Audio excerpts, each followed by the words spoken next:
Travillian Next is a division of Travillian, a financial services specialist search and talent advisory firm. Since inception, the Travillian team has dedicated itself to enhancing the return on investment of a company's most important resource, its people. Hey, Phil Goldfeder. All right. Not sure why I used the McConaughey to say right there, but I wanted to while speaking with you. But it's great to have you back, Phil, president of American FinTech Council, Cross River, politician, the man of the moment. We see you everywhere over LinkedIn, X, and glad to have you here, buddy. Thank you. No, I let me tell you something. It has been a tremendously busy year as the CEO of the American FinTech Council, but the one constant is keep support and encouraging words. Sir, move my way through the country, sort of seeing, so number one, getting the messages, but number two is sort of the support, collaboration, the partnership. Thank you, sir. You have done you've been a great friend. Travillian's been a great partner and friend. And so just happy to be here with you today and talk a little bit about FinTech. Yeah, no, thank you, sir. And the reason we had to push this a few days, you had to fly to Minnesota. Was it Minnesota? I can't keep up. Yeah, no, it was Minnesota. It was Minnesota this week. And it's funny, you and I were both scheduled to do this on one day, and then we pushed it another day. And then on that second day, I was back in Minnesota. As I said, you need to get an AFC private jet. Yeah. You said we need more members first before we do. Not quite sure, because there's so much advocacy. Every nickel that comes through the door, you push right out in terms of our ability to advocate. But I'll tell you this. Look, the challenge that we find is that in the absence of regulatory structure at the federal level that can create guidance for FinTech, provide clarity for FinTech and innovative banks, what we're finding is that more and more states are feeling the need or the desire to step in. Now, something is because there is a true desire for consumer protection and sort of building an ecosystem that separates sort of those who are looking to serve consumers versus those who are looking to take advantage. Right. So we embrace that as a standards-based organization. We have no issue with that. The challenge that we have is that when politics gets in the middle, when political ideology gets in the middle, when election season gets in the middle, sometimes we see sort of reactionary legislating or political legislating where, we don't always understand the nuances of the bill or the consequences. And what we're seeing right now in Minnesota is a good example. There's, without getting into too much detail, and feel free to cut me off anytime, but, there was something called DIDMCA, DIDMCA, which, and without getting into it, created parity for community banks with their national partners. And so the ability for community banks to partner and compete with national banks was passed in the federal government in the late 70s, early 80s. The bill also enabled states to opt out of DIDMCA. And so right when this passed in the early 80s, a number of states opted out. Most of them immediately opted back in. Right? They realized, why are we going to roll off our state from the rest of the country? It does a disservice to local community banks, and it does a disservice to consumers who want to access financial services. We're starting to see, what we saw last year was Colorado, which it hasn't taken effect, but Colorado stepped up to re-opt out. Colorado can't make up their mind. They opt in. Wow. They opt out. They opt in. They opt out, which is going to do a tremendous disservice to their consumers. But now, in the name of consumer protection, Minnesota is attempting to opt out as well. So, Interesting. The American FinTech Council testified in front of the House subcommittee. Saw that. Once again, in front of the Senate, to basically talk about there is not all FinTech companies are created equal, and not everybody is taking advantage of consumers. And as I say this a lot, and I think it's important to say it again. In the name of consumer protection, we cast this broad brush, which is unfortunately going to throw away the baby with the bathwater. There are good bank fintech partnerships that are offering reasonable, responsible, safe financial products that otherwise consumers will not have access to. And so if Minnesota moves forward with this bill, and we hope that they don't, the bill did not pass out of the Senate. Or I say the Senate committee. If they move forward, though, hundreds of thousands of Minnesotans will lose access to financial services, and even worse, Minnesota community banks will be at a severe disadvantage. And so, Yeah. as you mentioned, this is just one example. Yeah. I was going to say, is it state by state? Yes. Yeah, because the theme of this was, I was going to name it Year in the Trenches, because we spoke last year right when you got in, and you were like, oh, I'm going to settle in. The first month will be hopefully quiet. And then it was like Silicon Valley. Yeah, everything was hitting the fan. So you were thrown right into the fire, and you've been there about a year, and you came from Cross River, who we know very well. Great Bass Bank, partner bank for a lot of fintechs. Mm-hmm. What have you seen kind of in your first year? What would be kind of the overall theme of what you've learned in the trenches? There's, we always talk about this, like clarity is key. And sometimes when you're inside of the bubble, right? And you know this well, right? You spend time talking to fintech companies, talking to banks. We kind of take for granted that, everybody understands our world, right? Everybody understands. It's easy, right? Yeah. Everybody understands innovative banks. And there's a level of challenge when you're talking to federal regulators. And there's a level of challenge when you're talking to members of Congress. And then there's a whole different level of challenge and understanding when you're talking to state regulators. And then even more so when you're talking to state legislators, right? And as you know, I spent 5 years, I served in the New York State Legislature. Okay. And so I recognize the amount of issues that, state legislators have to deal with. Remember, the federal government is in session all year round. Most state legislators are only in session a few months out of the year, right? January through March, January through April, and then they go out of session, which means all the bills, sometimes hundreds, sometimes thousands of bills. I was in Minnesota yesterday. I think someone mentioned to me there was 4,000 bills that were potentially moving through the Minnesota legislature. What? They have to do it in just a short amount of time. So when you think about it from the legislator's perspective, I don't expect him to understand the level of nuance around fintech. That's sort of where we come in, right? The American FinTech Council, our members, and I encourage everybody to go educate, to go sort of make them understand. I think oftentimes, you have kind of the political sort of force pulling you to do things, like I said, in the name of consumer protection. But when you actually dig in and you understand what you're doing, you're like, oh, wait a second.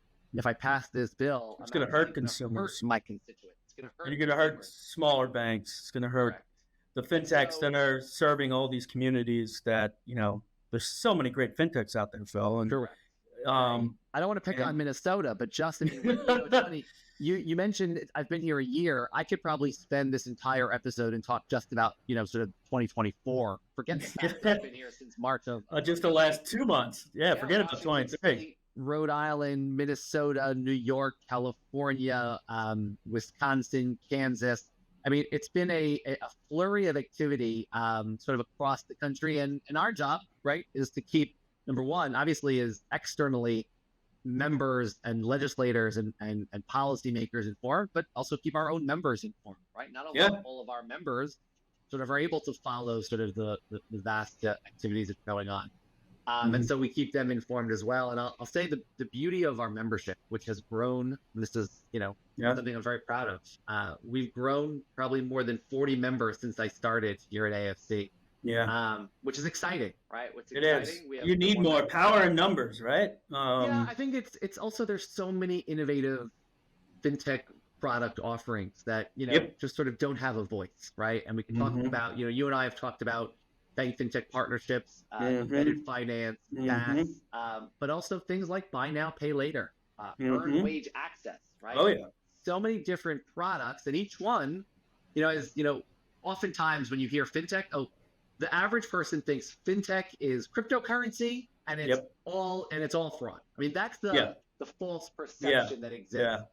When I step in, it's no, right? Fintech is many, many things. And within each one of those things, there's sort of multiple verticals that split off and multiple actors within those spaces. So we spend a lot of time educating, informing, and then building a network within our membership. I mean, the best part, I think, of our membership is their ability to communicate with each other in a non-competitive, non-aggressive setting, right? And the idea is that our goal is to share best practice, to share innovative ideas, to share policy or regulatory concerns, to figure out how do we work together, not just, as you said, power in numbers, not just to create power, but to create an ecosystem of like-minded, fintech innovators who are trying to change the future of finance. And I think I've told you this before, Keith, when we've talked, and we talk a lot. So you'll excuse me if I'm repeating myself to you.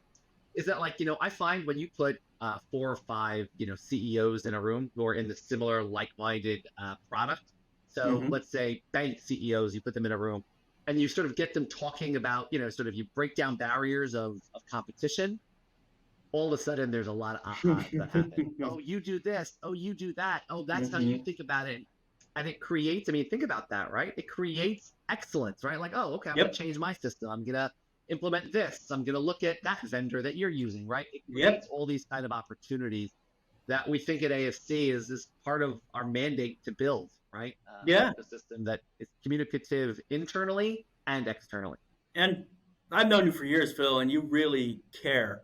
And same with us at Travillian. Our mission really is to help these community banks and fintechs really, because we think they're doing incredible work. They're such a big part of the economy, and every day I feel like I read about a new fintech that's doing something really interesting: wealth management, payments, and really partnering with smaller community banks to allow them to offer products to their consumers that's going to keep them alive too. As we move into, I'm calling it the AI age. We're in the digital age, but soon it's going to be the AI robot age, I guess. Community banks are going to serve such a function, but they also need to have the type of products and services that the consumers are looking for. And, we've talked about this before, where consumers are spoiled now. We have so much on demand and, delivery, 1 hour delivery. We're looking for financial products too that can help us in our everyday lives. And that's where fintechs really fill that gap in partnership with community banks. But if it's not in the overall scope of a regulated environment and they understand the pitfalls of Washington and then state by state, which I'm learning about through you, Phil. I didn't know each state. I didn't know they're only in session for 3 months. That's something new. You learn something new every day here on the Travillian podcast. When I was in Albany, actually in New York, they serve. They're in session through mid-June, so it was a 6-month, 5.5-month session. So, still a lot of bills for 5-6 months. You're trying to get a lot done, right, in the interest of protecting consumers, but that requires sort of industry to engage, and it requires it goes both ways. We've been on kind of a mission to get federal regulatory agencies to engage, working with their innovation offices, trying to create that back and forth. Like I say this a lot, pragmatic regulators with responsible innovators really is the right equation to create a safe, sound future of finance. And I can tell you that, look, that's our job at AFC, right? We have.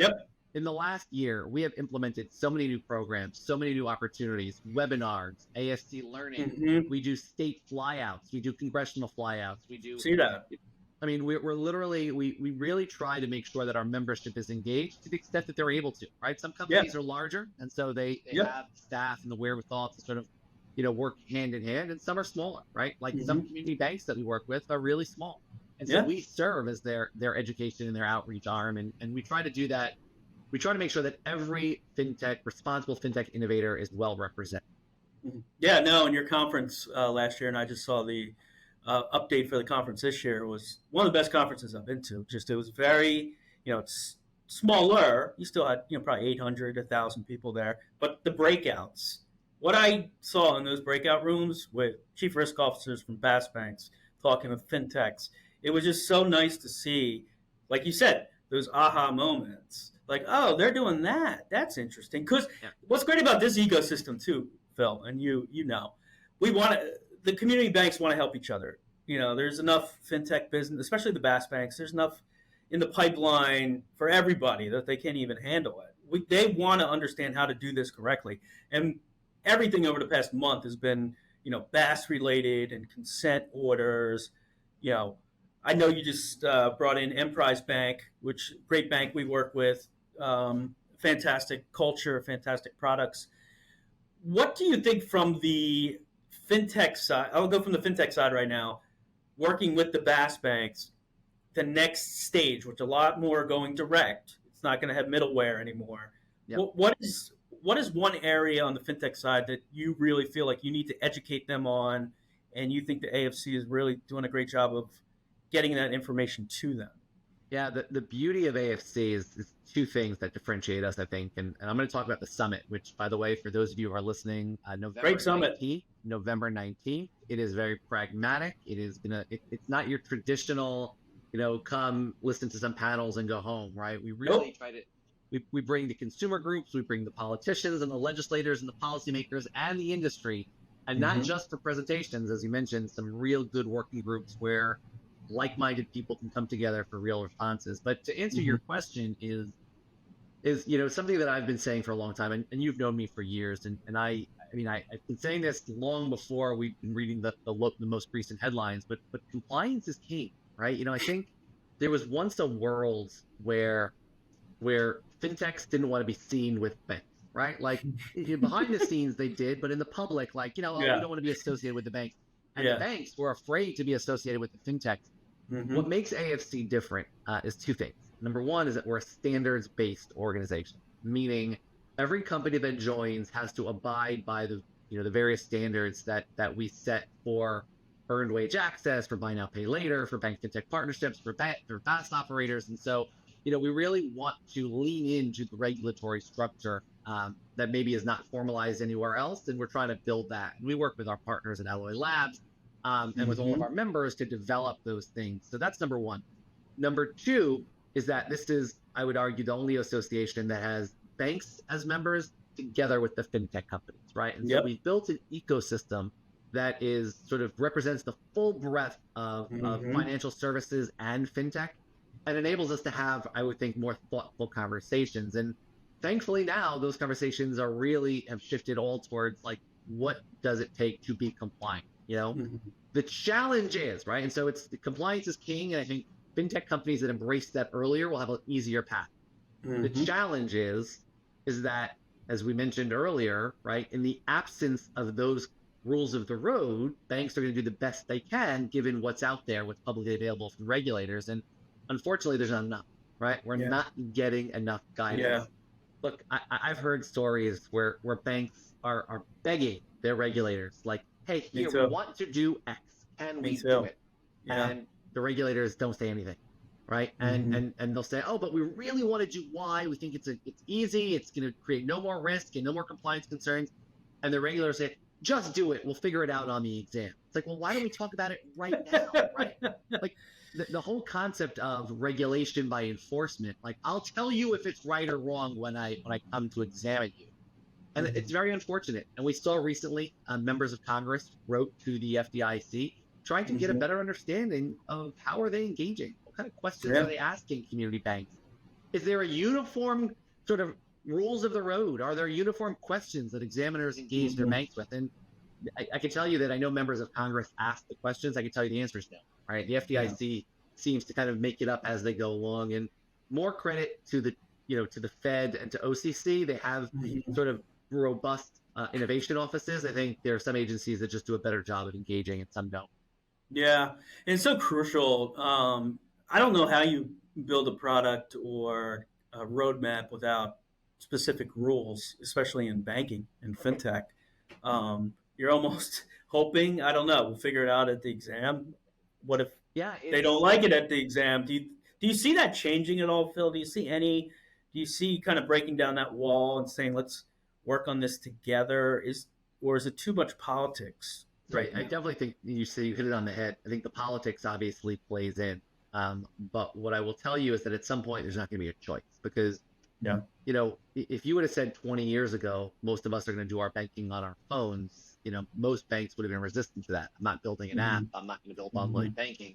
Whereas today, that's commonplace, right? That's not even, and that was, not too long ago. And so I would argue in 5 years from now, it's not going to be called fintech. It's going to be called banking. Right. And I think you're going to see a continued consolidation of community banks. And those who embrace the innovation today are going to be successful in the future. And here's the thing. Either the regulators are going to figure it out or they're going to continue to stumble over themselves and continue to see mistakes that, unfortunately, sometimes, let's be honest, sometimes it's the bank's fault, right? Yeah. But sometimes it's the regulator's fault, right? Yeah, Let's exactly talk through what we should be doing and how we should be doing it. And I think unfortunately, there's just not enough of that. And I think Yeah, that's what we're trying to accomplish. and everything's happening quicker. Yeah. You're rapidly moving into the BaaS era. Now we're moving into, I said before, the AI era, Yeah. and without guidance or a roadmap from the regulators, that's going to keep a lot of community banks hesitant for jumping in there. And we work with a lot of BaaS banks that are, you know, head of the pack, full speed ahead. But at the same time, they're begging for kind of guidance too. They want to do it the right way. Correct. Nobody, at a community bank's like, yeah, we definitely want to not do it the right way. Right. They just want more feedback, and yeah. Correct. And they appreciate, like every community bank appreciates their responsibility as a as a standard bearer. They're meant to protect the integrity of the financial system, and they get that. Mm-hmm. They understand rules, right? Banks that have chief compliance officers and chief risk officers, and people who are focused just on compliance and just on risk. Tell them what to focus on and how to focus and what to be looking at, right? Chief BSA/AML officers. I mean, there's banks are built for this, right? And they're built for this moment. Community banks are built for the moment of innovation. Love it. Can I quote that? Absolutely. Can I quote that, Phil? I'm going to quote that. We're going to put that out there. That's the highlight. That's the teaser.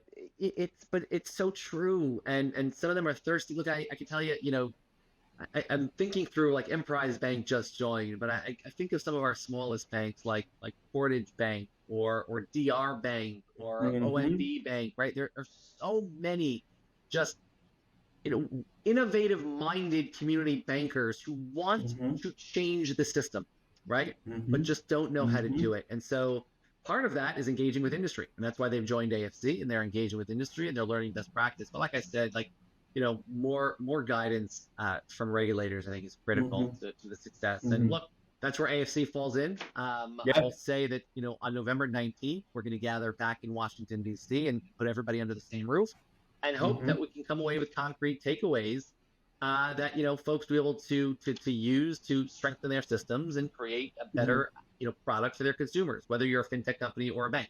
And so we're working very hard, like I said, internally and externally to create those opportunities. Yeah.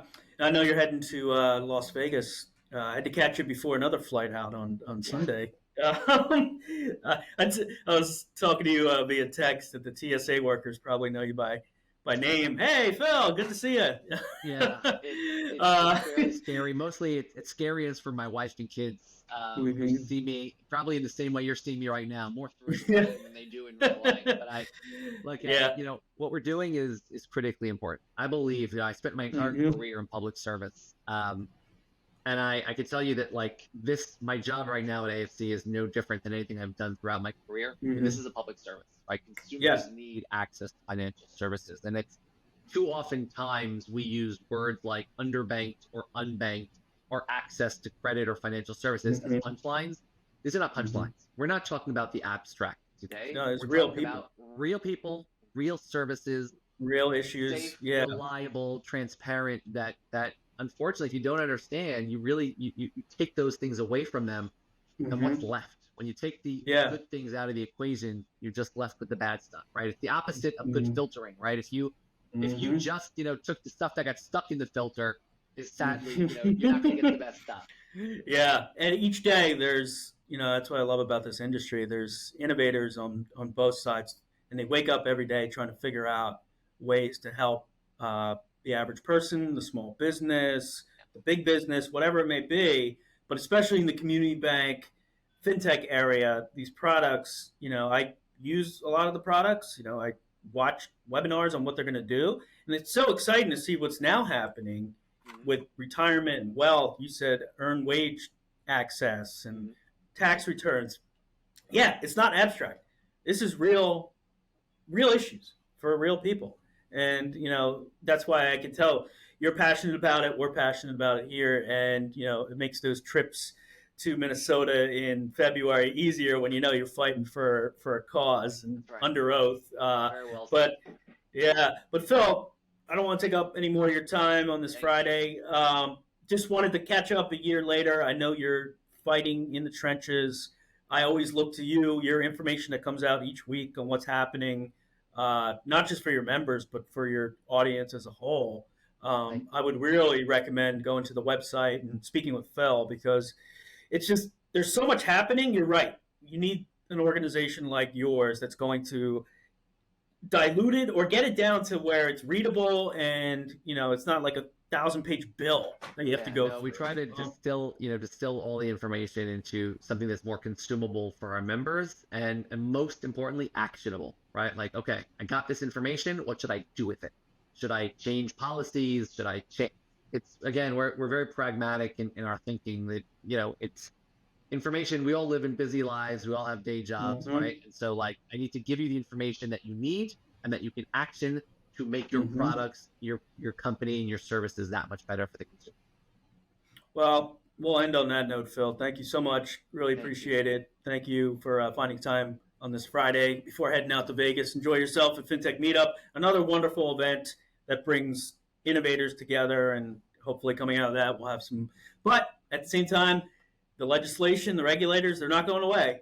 So you need to work within those confines also. So thank you, Phil. Appreciate it. Have a wonderful weekend, and we'll talk again soon. Looking forward.